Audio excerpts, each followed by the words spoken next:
मतदाता भारत के अपने मतदान का प्रयोग करेंगे इस चुनाव में, और दुनिया के देश आकर के देख रहे हैं कि इतने मतदाता इतने पोलिंग स्टेशन पे कैसे मतदान कर रहे हैं, कैसे मतदान शांतिपूर्ण हो रहा है, कैसे मतदान निष्पक्ष हो रहा है, वो तारीफ कर रहे हैं।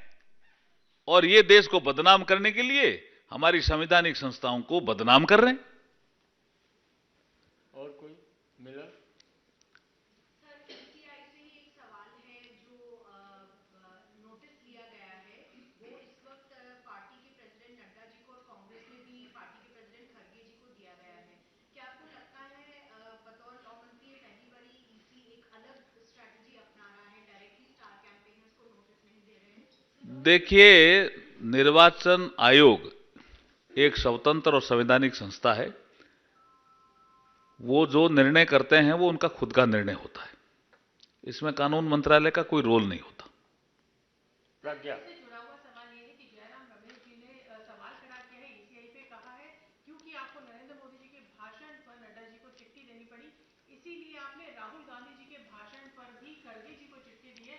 और इसको देखिए, नड्डा जी ने ये कहा कि कांग्रेस अपने घोषणा पत्र के माध्यम से और अपने अलग अलग बयानों के माध्यम से जो एससी एसटी और ओबीसी का रिजर्वेशन है उसको छीन करके ये मुस्लिम समाज के लोगों को देना चाहती है, क्योंकि कभी मनमोहन सिंह जी ने कहा था एनडीसी की बैठक में 9 दिसंबर 2006 को नेशनल डेवलपमेंट काउंसिल की बैठक में कि इस देश के संसाधनों पर पहला हक अल्पसंख्यकों का विशेष करके मुस्लिमों का है, उस विषय पे बोल रहे थे।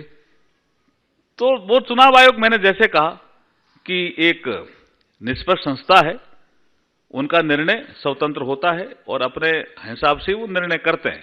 हमें चुनाव आयोग पे विश्वास है। सर, शालिनी एएनआई से सर, जयराम रमेश ने ये भी बोला है कि कॉन्स्टिट्यूशन को हटाना चाहती है बीजेपी और आरएसएस जो है वो रिजर्वेशन के अगेंस्ट है। देखिए, ये एक परसेप्शन फैलाया कि 400 पार का नारा दिया, संविधान खतरे में कहा।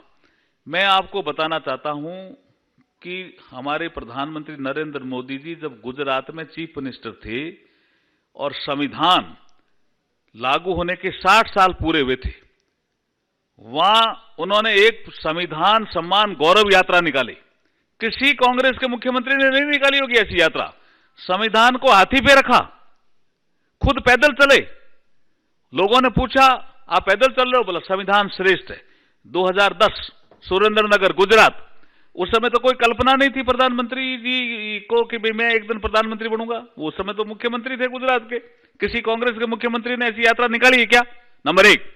नंबर 2, जब 2014 में प्रधानमंत्री बने तो संविधान दिवस 26 नवंबर लागू करके संविधान का सम्मान किया, बाबा साहब भीमराव अम्बेडकर जी का सम्मान किया। नंबर 3, 2019 में जब हम 303 सीटों के साथ आए तो सबसे पहले सेंट्रल हॉल में संविधान को नमन किया। तो जो हमारे प्रधानमंत्री संविधान का इतना सम्मान। अच्छा, मैं एक चीज और बताना भूल गया। लॉ एंड जस्टिस डिपार्टमेंट में हमें एक वर्क दिया गया, तो हम डिपार्टमेंट ऑफ जस्टिस से एक कार्यक्रम कर रहे हैं साल भर का, और उसका कार्यक्रम का नाम क्या है? हमारा संविधान हमारा सम्मान।